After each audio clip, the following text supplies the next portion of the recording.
Greetings and welcome to the Dr. J Vlog series. It's Saturday, August 23rd, 2025, and on Saturdays we usually talk about sports and sprinkle in some humor. Today we're actually going to focus much more on the latter concept.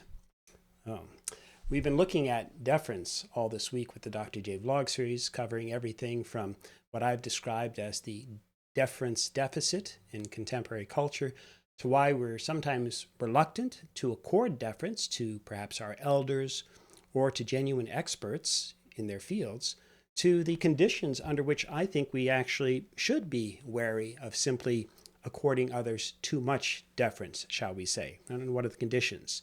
Mainly, what I suggest is if they're making truth claims that are well beyond their expertise, and they don't have the proper methodology and information to share with us in that regard, or if they're simply trying to wield knowledge for power, usually dishonestly or deceptively, or just for their own benefit.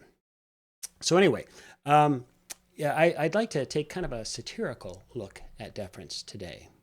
That is to inject a bit of humor into the discussion to conclude this week's journey. So are you familiar with the parable about the blind men and the elephant? It's quite famous. Maybe you heard it growing up at some point. No one knows exactly the origins of the story, because there are actually similar stories and claims that are especially linked to the different major religious traditions that go back many, many centuries. Well, long story short, I learned of the parable through John Saxe's 19th century poem titled The Blind Men and the Elephant. And this is based, and his poem was based, I should say, on the Hindu version of the parable.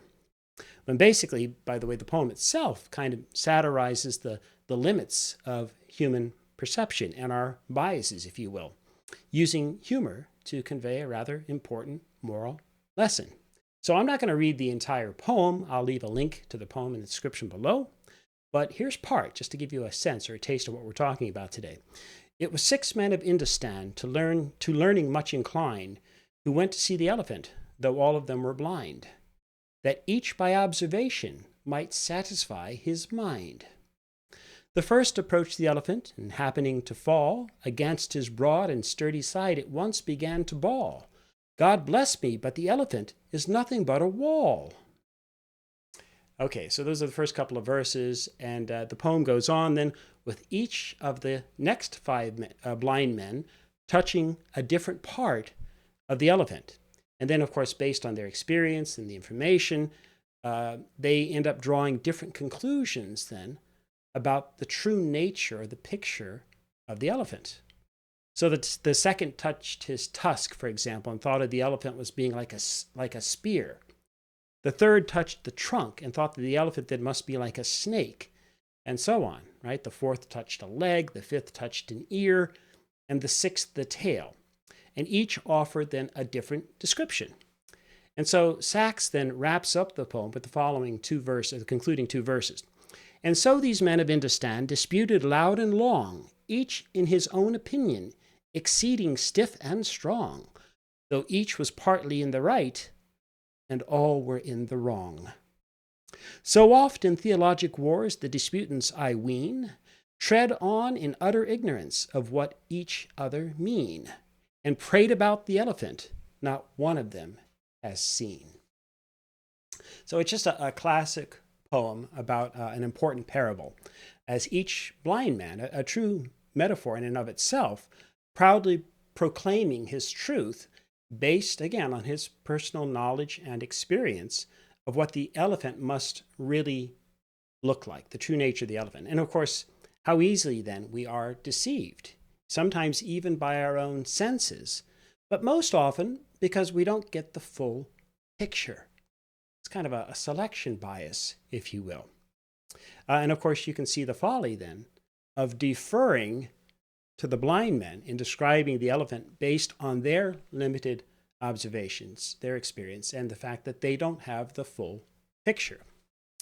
But, dear watcher or listener perhaps, I have a complaint too I'd like to render about Saxe's description, his poem, his description of the parable, because he too, that is Saxe, the poet, has left out some important information. What is that? Well, he failed to mention the 7th blind man, as my oldest son Ryan wondered about as we were discussing the matter. And so what happened to him? That is the seventh blind man.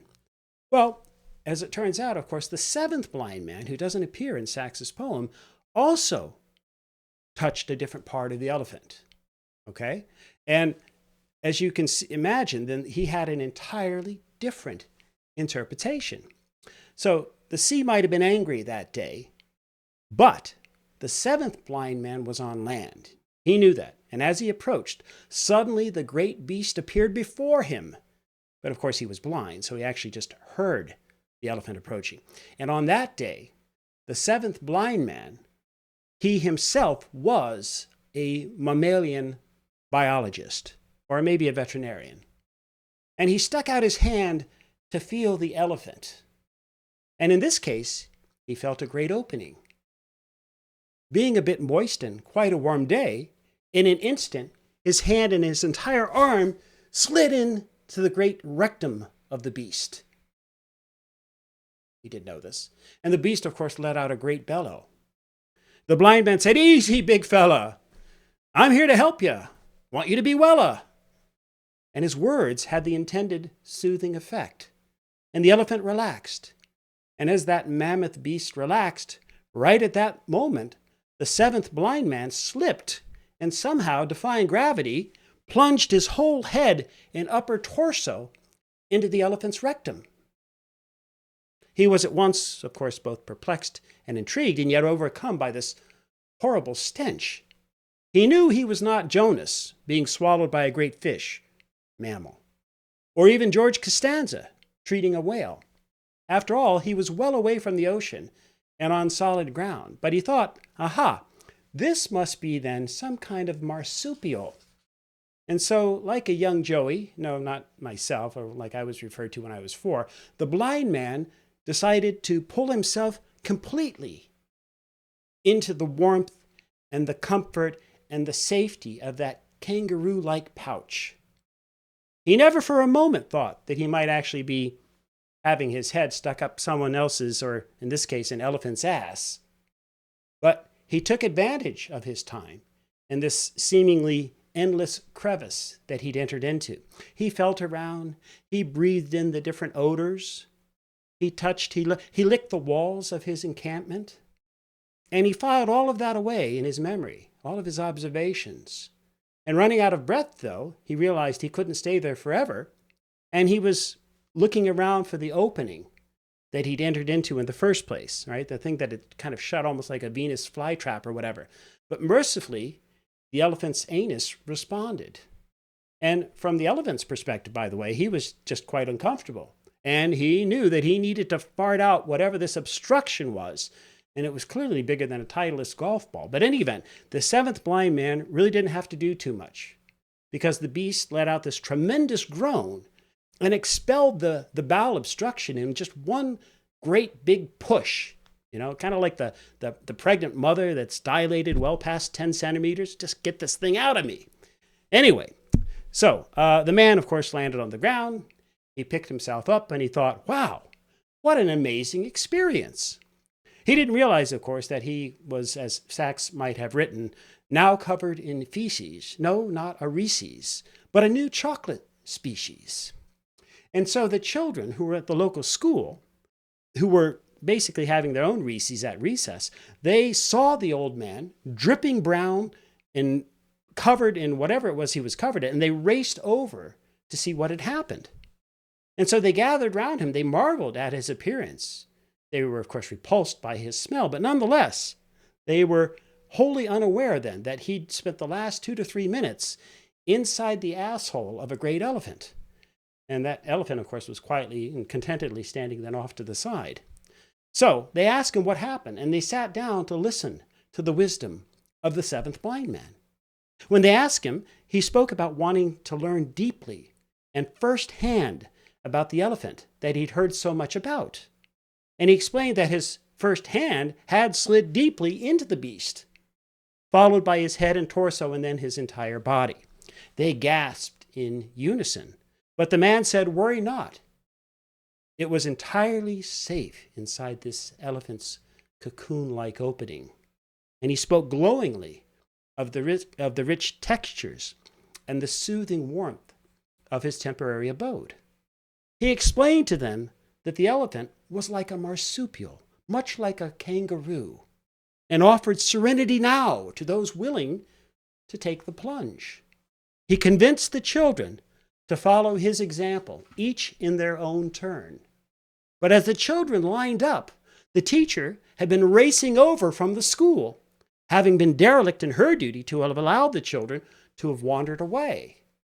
And she cried out, "What are you doing, children?" And they responded excitedly, "Well, we're going to explore the inside of this magnificent elephant, just like the blind man here just did. We're going to dive into that massive hole over there that the blind man came out of." And she sternly replied, "No, you are not. You shouldn't even be listening to him. He doesn't know what he's talking about." And the man spoke up then, quite offended. "Why do you say such nonsense?" he asked.